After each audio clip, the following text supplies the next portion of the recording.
മുസ്ലിങ്ങളെ കുറിച്ച് അദ്ദേഹത്തിന് അറിയുന്ന കാര്യങ്ങൾ, അദ്ദേഹത്തിന്റെ ചെറുപ്പകാലത്തെ സൗഹൃദം, ഇതൊക്കെയാണ് ആ കവിതയിൽ പറയുന്നത്. കൂട്ടത്തിൽ അദ്ദേഹം ഒരു വരി എഴുതുന്നുണ്ട്.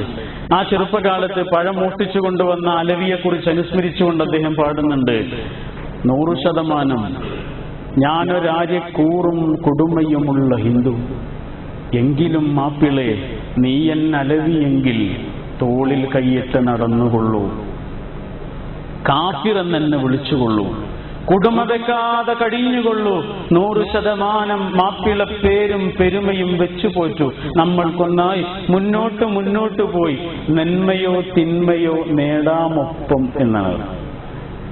ഞാനൊരു ഹിന്ദുവാണ്, 100% ഞാനൊരു ഹിന്ദുവാണ്, പക്ഷെ നീ എന്റെ അലവിയാണ് എന്ന് പറയുന്ന ആത്മബന്ധത്തിന്റെ ഒരു സുഹൃതമുണ്ട്. ആത്മീയമായ ഒരു ബന്ധത്തിന്റെ അങ്ങേയറ്റത്തെ ഒരു മനോഹാരിതയുണ്ട്. ആ മനോഹാരിത ഒരു തിരിച്ചറിയാണ്. മതം എന്ന് പറയുന്നത് നമ്മളെ പരസ്പരം തല്ലാനും കൊല്ലാനുമുള്ള മാർഗമല്ലടോ, നമ്മളെ തമ്മിൽ കൂട്ടിയോജിപ്പിക്കുന്ന പൊക്കിൾക്കൊടിയുടെ പേരാണ് മതം എന്നാണ് പറഞ്ഞത്.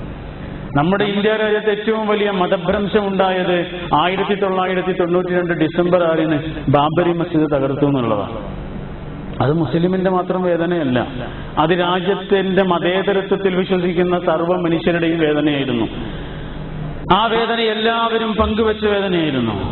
പക്ഷെ നമ്മൾ അറിയാത്തൊരു ചരിത്രം അതേ ദിവസം അതേ ബാബരി മസ്ജിദിന്റെ ഉള്ളിൽ ഉണ്ടായിട്ടുണ്ട്. പക്ഷെ ഒരു പത്രക്കാരനും നമ്മളോട് ആ കഥ പറഞ്ഞിട്ടില്ല. ഒരു ചാനലുകാരനും ചാകരയായിട്ട് അത് വിളമ്പിയിട്ടില്ല.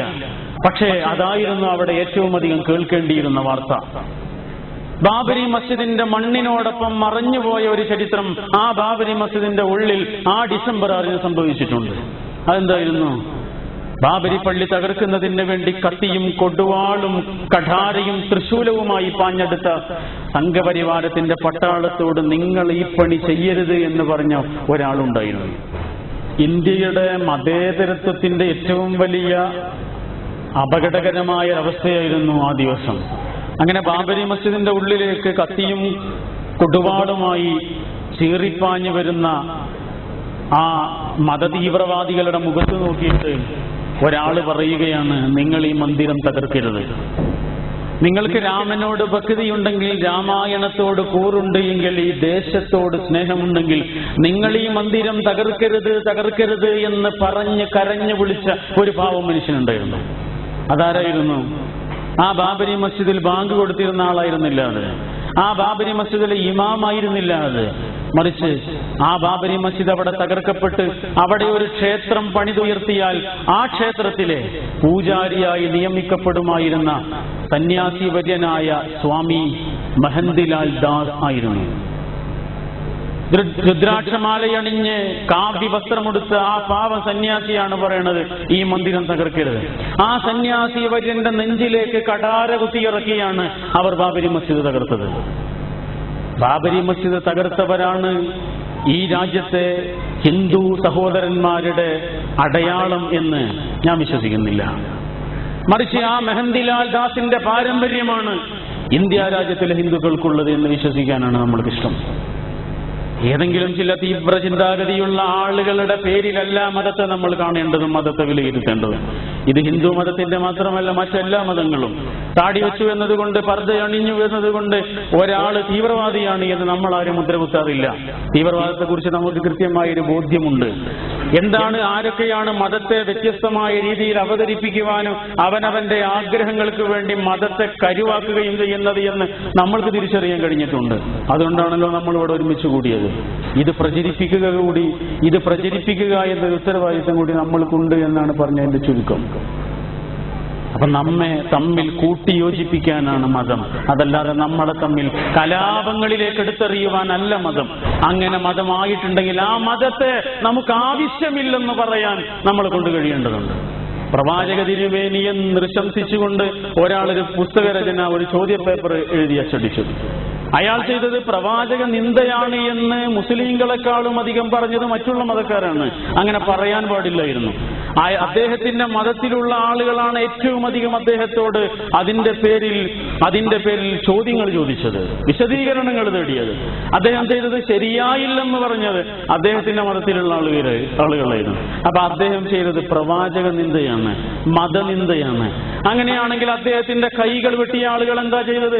അദ്ദേഹത്തിന്റെ കൈകൾ വെട്ടിയവരും ചെയ്തത് പ്രവാചക നിന്ദയാണ്, മതനിന്ദയാണ് എന്ന് പറയാൻ ആർക്കാണോ സാധിക്കുന്നത് അവരാണ് യഥാർത്ഥ മതത്തിന്റെ ആളുകൾ. അങ്ങനെയുള്ളവരെ നമുക്ക് ആവശ്യമുള്ളൂ. അല്ലാത്തവരെയൊക്കെ നമ്മുടെ കൂട്ടത്തിൽ നിന്ന് എങ്ങനെയൊക്കെയാണ് നമ്മൾ ഒറ്റപ്പെടുത്തേണ്ടത്? അങ്ങനെ ഒറ്റപ്പെടുത്താൻ ഓരോ മതത്തിന്റെയും അനുയായികൾ തയ്യാറായാൽ ഇവിടെ തീവ്രവാദത്തെ നിലനിർത്തുന്നതിന് പകരം തുടച്ചു നീക്കാൻ കഴിയും. മതത്തിന്റെ കാവൽക്കാരാണെന്നാ പറയണത്. ഇങ്ങനെ ഒരു കാവൽക്കാരൻ മതത്തിന് ആവശ്യമില്ല.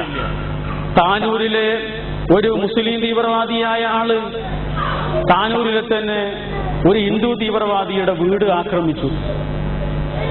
ആക്രമിച്ചപ്പോ എന്നിട്ട് ഈ ആക്രമിച്ച മുസ്ലിം തീവ്രവാദി ഒടുവിൽ പോയി, അയാളെ കാണാനില്ല. ഈ ഹിന്ദു തീവ്രവാദിയായ ആള് മുസ്ലിം തീവ്രവാദിയുടെ വീട് അന്വേഷിച്ചു വന്നപ്പോൾ ഇദ്ദേഹത്തെ കാണാൻ കിട്ടുന്നില്ല. പിന്നെന്താ ചെയ്യുന്നത്? അവിടെ സ്ത്രീകളും കുട്ടികളൊക്കെ ഉണ്ട്. അയാളെ കൊണ്ട് കഴിയുന്ന വിധത്തിൽ ഉപദ്രവിച്ചിട്ട് അയാൾ പോയി. സ്വന്തം വീട് കാക്കാൻ പോലും കഴിയാത്ത ഇവനാണോ ഒരു സമുദായത്തെ കാക്കാൻ വരുന്നത്? ഒരു വീടിനെ പോലും സംരക്ഷിക്കാൻ കഴിയാത്ത ഇവന്റെ സുരക്ഷിതത്വം നൂറ്റാണ്ടുകളുടെ പവിത്രമായ പാരമ്പര്യമുള്ള ഇസ്ലാമിന് ആവശ്യമില്ലെന്ന് പറയാൻ ഞങ്ങൾക്ക് കഴിയുന്നുണ്ട്. നമുക്കൊക്കെ തന്നെ കഴിയണം. തീവ്രവാദികളുടെ ഒത്താശക്കാരോ തീവ്രവാദികളുടെ പോരിശ പാടുന്നവരുമായി നമ്മൾ പറയരുത്. ഒറ്റപ്പെടുത്തുക, അവരെ നമ്മൾക്ക് ആവശ്യമില്ല.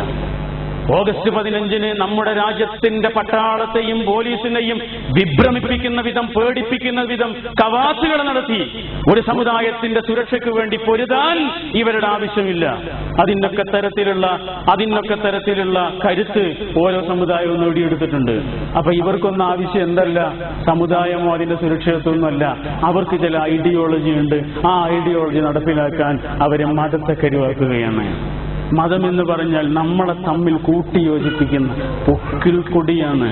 വിശുദ്ധ ഖുർആൻ സർവ്വ മനുഷ്യരെയും വിളിച്ചുകൊണ്ട് പറയണ വളരെ പ്രധാനപ്പെട്ട ഒരു മെസ്സേജ് ഇതാണ്: യാ അയ്യുഹന്നാസ്, മനുഷ്യരെ, മുസ്ലിങ്ങളെ എന്നല്ല, അറബികളെ എന്നല്ല, ഏതെങ്കിലും ഒരു നൂറ്റാണ്ടുകാരെ എന്നല്ല, സർവ്വ മനുഷ്യനെയും വിളിച്ചുകൊണ്ട് പറയണു, മനുഷ്യ, ഇന്നാ ഖലഖനാകും മിൻ ദക്കരിൻ വ ഉൻസ, നിങ്ങളെ നാം സൃഷ്ടിച്ചിട്ടുള്ളത് ഒരൊറ്റ അച്ഛന്റെയും അമ്മയുടെയും കുട്ടികളാക്കിയിട്ടാണ്. ഒരൊറ്റ അച്ഛന്റെയും അമ്മയുടെയും മക്കളാണ് നിങ്ങൾ എന്ന് പറഞ്ഞിട്ട് പറഞ്ഞു, ഇന്ന അക്രമക്കും ഇൻദല്ലാഹി അത്ഖാക്കും, നിങ്ങളുടെ കൂട്ടത്തിൽ ദൈവത്തിന് ഏറ്റവും ഇഷ്ടം ദൈവത്തെ പേടിക്കുന്നവരെയാണ്. ദൈവത്തിന്റെ കാരണം കൊണ്ട് കൊല്ലുന്നവരെയല്ല, മതത്തിനു വേണ്ടി കൊല്ലുന്നവരെയും തല്ലുന്നവരെയുമല്ല, മതത്തിനു വേണ്ടി ജീവിക്കുന്നവരെയാണ് ദൈവത്തിന് ഇഷ്ടമെന്നും വിശുദ്ധ ഖുർആൻ പറഞ്ഞു. ഒരൊറ്റ അച്ഛന്റെയും അമ്മയുടെയും കുട്ടികളാണ് നിങ്ങൾ എന്ന് പറഞ്ഞാൽ എന്റെ ഉടപ്പിറപ്പുകളാണ് എന്റെ സഹോദരന്മാർ. ജാതിയോ മതമോ നോക്കിയിട്ടല്ല, ഇവൻ എന്റെ ചോരയാണ് എന്ന് നമ്മൾ പറയാറുണ്ടല്ലോ. നമ്മുടെ ഉടപ്പിറപ്പിനെ നോക്കിയിട്ട് പറയും ഇവൻ എന്റെ ചോരയാണ്. അങ്ങനെയാണെങ്കിൽ ലോകത്തുള്ള സർവ്വ മനുഷ്യരുടെയും നേരെ ചൂണ്ടിയിട്ട് പറയണോ ഇവൻ എന്റെ ചോരയാണ്. അതാണ് ഖുർആൻ പഠിപ്പിച്ചത്. മാതാ പാർവതി ദേവി പിതാ ദേവോ മഹേശ്വര ബാന്ധവ മാനവ സർവേം സ്വദേശവും ഭുവനത്രയം. മാതാവും പിതാവും ഒന്നാണ്. നിങ്ങളുടെ ഈ ഭൂമി നിങ്ങൾക്ക് ജീവിക്കുവാനുള്ള തൊട്ടിലാണ്, നിങ്ങൾ ഒന്നിച്ച് കളിച്ചു വളരാനുള്ള പ്രദേശമാണ്. സർവ്വ മനുഷ്യർക്കും ലോകത്ത് ജീവിക്കുന്ന ശ്വാസമയക്കുന്ന സർവ്വ മനുഷ്യനും സ്വസ്ഥതയുണ്ടാകട്ടെ, സമാധാനമുണ്ടാകട്ടെ എന്ന് പ്രാർത്ഥിച്ച മതമാണ് ഹിന്ദുമതം. എല്ലാ മതങ്ങൾക്കും ഇതേ പറയാനുള്ളൂ. നിന്റെ അയൽക്കാരൻ നിന്നെക്കാളധികം നീ സ്നേഹിക്കണമെന്ന് പഠിപ്പിച്ച ബൈബിൾ എന്നെ ഞാൻ സ്നേഹിക്കുന്നുണ്ട്, എനിക്കൊരു അപകടവും വരരുത്, അപകടമുള്ളിടത്തേക്ക് ഞാൻ പോകില്ല, ഒരു പ്രശ്നമുള്ളിടത്തേക്ക് ഞാൻ പോകില്ല, അപകട സാധ്യതയുള്ളിടത്തേക്ക് എന്റെ വണ്ടി ഞാൻ കൊണ്ടുപോകില്ല. അതെന്തുകൊണ്ടാ? എന്റെ വണ്ടിക്ക് വല്ലതും പറ്റുന്നുള്ളതുകൊണ്ടല്ല, എനിക്ക് വല്ലതും പറ്റുന്നുള്ളതുകൊണ്ട്. ഒരു അസുഖം ഉണ്ടാകണം എനിക്കിഷ്ടമല്ല, കാരണം എന്താണ്? എനിക്ക് വല്ലതും പറ്റുന്നുള്ളതുകൊണ്ട്. അങ്ങനെ നീ നിന്നെ ഇഷ്ടപ്പെടുന്നുണ്ടെങ്കിൽ അങ്ങനെ തന്നെ നിന്റെ തൊട്ടപ്പുറത്തുള്ളവനെയും ഇഷ്ടപ്പെടണമെന്ന് പഠിപ്പിച്ച മതമാണ് ബൈബിളിന്റെ മതം. എന്ന് പറഞ്ഞാൽ തൊട്ടപ്പുറത്ത് താമസിക്കുന്നവെന്ന് മാത്രം, തൊട്ടപ്പുറത്ത് വീട് വെച്ചവനെന്ന് മാത്രമാണോ? അല്ല, നമ്മുടെ കൂടെ ഒരു മിനിറ്റ് യാത്ര ചെയ്തവൻ പോലും നമ്മുടെ അയൽക്കാരനാണ്. നമ്മുടെ കൂടെ ജീവിക്കുന്നവർ, നമ്മുടെ കൂടെ ജോലി ചെയ്യുന്നവർ, നമ്മളെ അറിയുന്നവരും നമ്മളെ അറിയുന്നവരുമായ സർവരുമാണ് ഈ അയൽപ്പക്കം എന്ന് പറഞ്ഞത്.